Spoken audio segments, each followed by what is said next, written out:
अस्सलाम वालेकुम व्यूअर्स। आज के इस प्रोग्राम में हम बात करेंगे तीन चार अहम एरियाज़ पर। नंबर वन कि पाकिस्तान के अंदर ये जो रीबेसिंग की बहस छिड़ पड़ी है, ये आया वाकई जो हमारे सामने नंबर्स आए हैं पाकिस्तान की माशी तरक्की के 5.37% जो कि भारत और बांग्लादेश के मुकाबले में भी बहुत ज़्यादा है और पिछले 14 साल की सेकंड हाईएस्ट जीडीपी ग्रोथ आई है।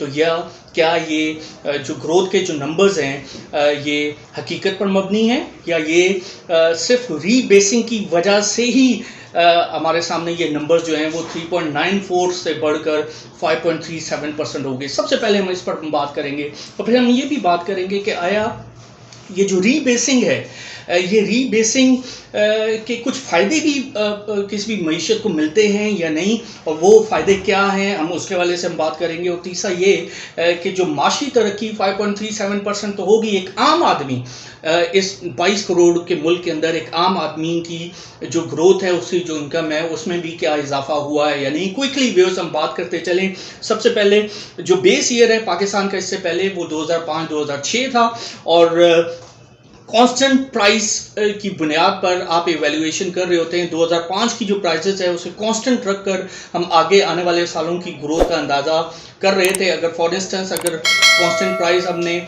मिसाल के तौर पे 100 रुपये रखी है किसी भी एक आइटम की, और आगे आने वाले दिनों में और सालों में वो प्राइस 100 से बढ़कर 105 हो जाती है, तो हम अंदाज़ा कर सकते हैं कि ये 5% का राइज है। इसी तरह आप इकॉनमी के अंदर भी बेस ईयर की बुनियाद पर जो है वो एनालाइज करते हैं कि आपके अंदर एग्रीकल्चर ग्रोथ क्या हुई, इंडस्ट्री की ग्रोथ क्या हुई, सर्विसेज सेक्टर की ग्रोथ क्या हुई, और उससे लिंक जो दूसरे तमाम सेक्टर्स हैं उनके अंदर क्या ग्रोथ हुई है। तो एक्चुअली जो रीबेसिंग है वो आपको एक बेहतर रिप्रेजेंटेटिव ग्रोथ होती है किसी भी मुल्क के अंदर। अगर आप 2005-2006 की बुनियाद पर अपनी ग्रोथ को 2021 के अंदर एनालाइज कर रहे हैं, तो इसके अंदर 16 साल गुजर गए हैं। इन 16 साल के अंदर बहुत सारी तब्दीलियां आ गई हैं, पुरानी टेक्नोलॉजी आउटडेटेड हो गई है, और इसके अलावा इसके अंदर जो है वो मैन्युफैक्चरिंग की जो कॉस्ट है वो चेंज हो गई। 2005 में डॉलर का रेट मुख्तलिफ था, अगले आने वाले 10 सालों में मुख्तलिफ था। उसके बाद 2021 के अंदर हम देख रहे हैं कि ये रेट मुख्तलिफ हो गए हैं, कंजम्पशन पैटर्न्स चेंज हो गए हैं, फूड प्राइसेस चेंज हो गई हैं, आपकी एनर्जी मिक्स चेंज हो गया है कि उसके अंदर LPG LNG, इसके अलावा जो कोल है, न्यूक्लियर एनर्जी है, वो उसका एक ख़ास प्रोपोर्शन था जिससे पहले आप बिजली बनाते थे, पानी वगैरह हाइडल, लेकिन अब जो है वो फॉर्मूलेस भी चेंज हो गए हैं क्योंकि ज़रूरियात चेंज हो गई हैं, आबादी बढ़ गई है, ये तमाम चीज़ें। तो पॉइंट ये है कि आपको ये रीबेसिंग करनी होती है।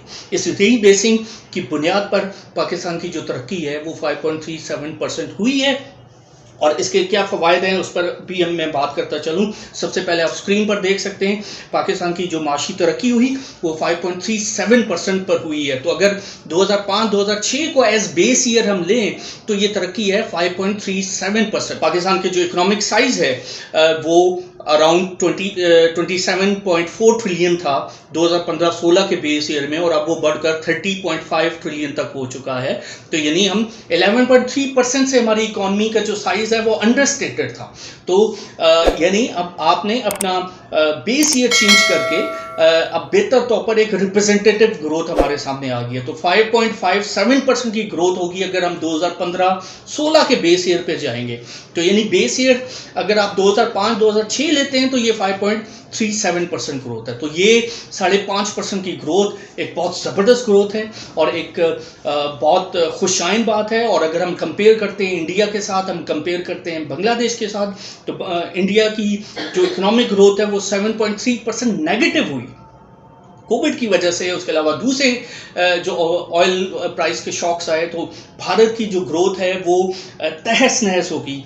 बांग्लादेश की ग्रोथ 3.5% रही, तो लेकिन पाकिस्तान के अंदर हमने देखा कि ये ग्रोथ के नंबर्स जो हैं वो बहुत ज़बरदस्त आए हैं, क्योंकि नॉर्मेल्सी इंडेक्स में आप स्क्रीन पर देख सकते हैं जो द इकोनॉमिस्ट का नॉर्मेल्सी इंडेक्स है उसमें भी पाकिस्तान नंबर 2 पोजीशन पर है। तो दुनिया में दूसरे नंबर पर है, वो इसलिए कि हमने कोविड को भी कंट्रोल किया और अपनी इकॉनमी को भी मैनेज किया कि वो ग्रो कर सके। तो ओवरऑल ग्रोथ काफ़ी ज़बरदस्त रही है। और इसके अंदर जो एग्रीकल्चर सेक्टर है उसके अंदर हमने देखा कि तकरीबन 3 साल की हाईएस्ट ग्रोथ है। 3.48% से पाकिस्तान की ज़राअत ने तरक्की की। जो इंडस्ट्रियल सेक्टर है उसमें 7.79% ग्रोथ हुई है। तो पिछले 12 सालों में ये हाईएस्ट इंडस्ट्रियल सेक्टर की ग्रोथ है। इसी तरह सर्विसेज सेक्टर में 5.7% की ग्रोथ हुई है, जो पिछले 3 साल में हाईएस्ट है। तो एग्रीकल्चर ने अच्छा परफॉर्म किया, इंडस्ट्री ने अच्छा परफॉर्म किया और सर्विसेज इकोनॉमी ने अच्छा परफॉर्म किया, और यही वजह है कि ये ग्रोथ अब 5.5% हो गई है। नाउ इस रीबेसिंग के फ़वाइद क्या हैं, स्क्रीन पर आप देख सकते हैं।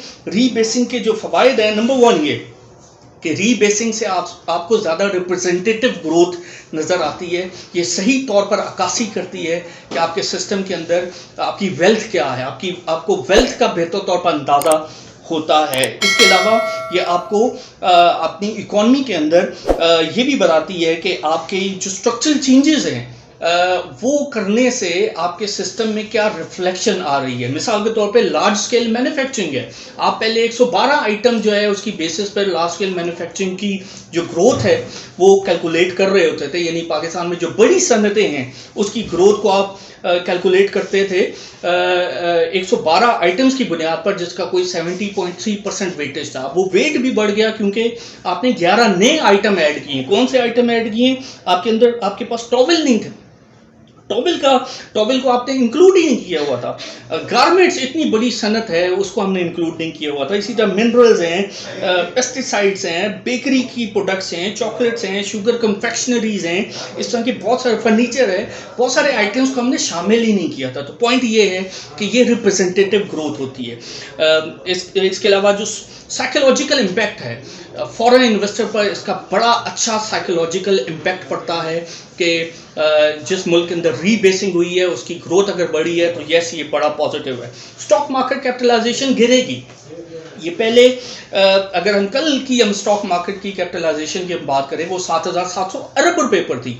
तो जीडीपी के अगर हम नंबर्स लें 55.5 ट्रिलियन और इसके प्रोपोर्शन में हम देखें तो ये 13.87% ऑफ जीडीपी है हमारी stock market capitalization to GDP, यानी इसका हिस्सा है 13.87%। इससे पहले अगर हम 47 ट्रिलियन के साथ इसको हम देखें तो ये 16.13% थी, यानी 2.26% जो है ये स्टॉक मार्केट कैपिटलाइजेशन मजीद बढ़ सकती है। तो फॉरेन इन्वेस्टर, हम क्योंकि फ्रंटियर मार्केट में हैं तो फॉरेन इन्वेस्टर इसको पॉजिटिव लेगा कि 2.26% स्टॉक मार्केट की कैपिटलाइजेशन टू जीडीपी मजीद बढ़ सकती है।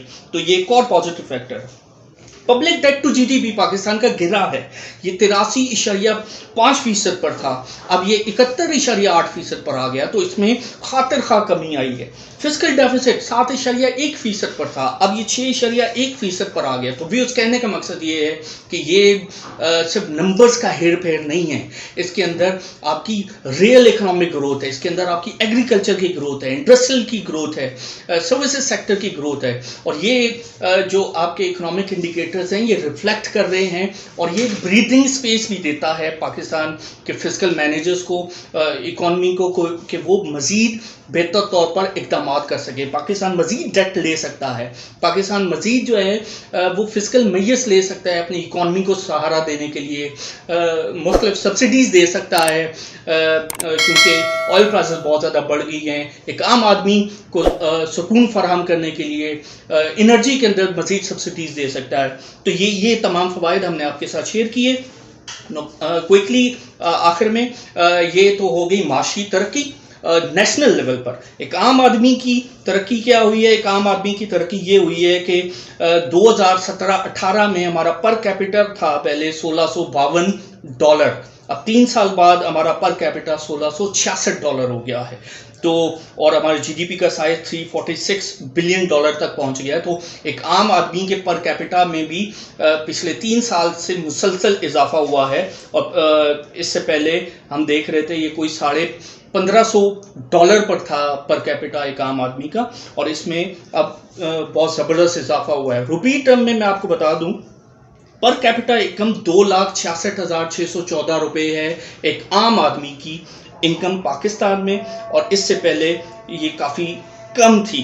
तो पॉइंट ये है कि एक आम आदमी की भी ग्रोथ में इजाफा हुआ, पाकिस्तान की नेशनल इनकम में भी इजाफा हुआ और ओवरऑल रीबेसिंग के जो फ़वाइद है हमने आपके सामने रखे। अपना पॉइंट ऑफ व्यू, अपना फीडबैक, अपनी सजेशंस हमें देते रहिएगा और मुख्तलिफ जो इनपुट है, जो वैल्यू एडिशन है, आपकी सजेशन के ज़रिए उनको हम इंक्लूड करते रहते हैं। आपकी तरफ से हमें क्वेश्चंस आए कि रीबेसिंग पर हम वीडियो करें, तो आज की ये वीडियो जो है हमने रीबेसिंग पर की है। और अगर आप बेहतर समझें, आपको हमारे प्रोग्राम के अंदर फैक्ट्स और डेटा और जो एनालिसिस है वो आपकी मर्ज़ी के मुताबिक है, आप उसको अप्रिशिएट करते हैं, तो इसको ज़रूर सब्सक्राइब करें। Thank you very much.